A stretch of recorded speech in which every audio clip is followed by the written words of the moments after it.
Hello అండి, welcome to our channel. ఈరోజు మన డిష్ ఏంటంటే మటన్ కీమా విత్ బీరకాయ. సింపుల్గా టేస్టీగా ఎలా తయారు చేసుకోవాలో చూద్దామా. కొంచెం ఆనియన్స్, గ్రీన్ చిల్లీ, కరివేపాకు యాడ్ చేసుకొని నీట్గా ఫ్రై చేసుకోవాలి.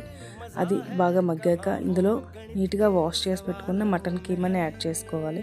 ఇందులో సాల్ట్ అండ్ కారం యాడ్ చేసుకొని ఒక స్పూన్ వరకు అల్లం వెల్లుల్లి పేస్ట్ కూడా యాడ్ చేసుకోవాలి. మొత్తం కలిసేలా మిక్స్ చేసుకొని ఇందులో బీరకాయ ముక్కల్ని కూడా యాడ్ చేసుకోవాలి. బీరకాయ ముక్కలు మటన్ మొత్తం కలిసేలా కలుపుకొని లిడ్ పెట్టి ఒక 5 to 10 minutes మీడియం ఫ్లేమ్లో ఉడికించుకోవాలి. ఇలా ఆయిల్ పైకి తేలుతున్నప్పుడు ఓపెన్ చేసి మళ్ళీ కలుపుకొని మళ్ళీ లిడ్ పెట్టి ఒక 5 minutes ఉడికించుకోవాలి. మటన్లో యూజువల్గా ఫ్యాట్ ఎక్కువ ఉంటుంది కదా చికెన్ అండ్ ఫిష్తో పోలిస్తే. సో ఇలా ఏదో ఒక వెజిటేబుల్ ఇలా మిక్స్ చేసుకొని కలుపుకొని తింటే టేస్ట్ బాగుంటుంది అండ్ హెల్త్ కూడా చాలా మంచిది. ఒకసారి ఎప్పుడు ట్రై చేయకపోతే ఇలా ట్రై చేయండి. Thank you.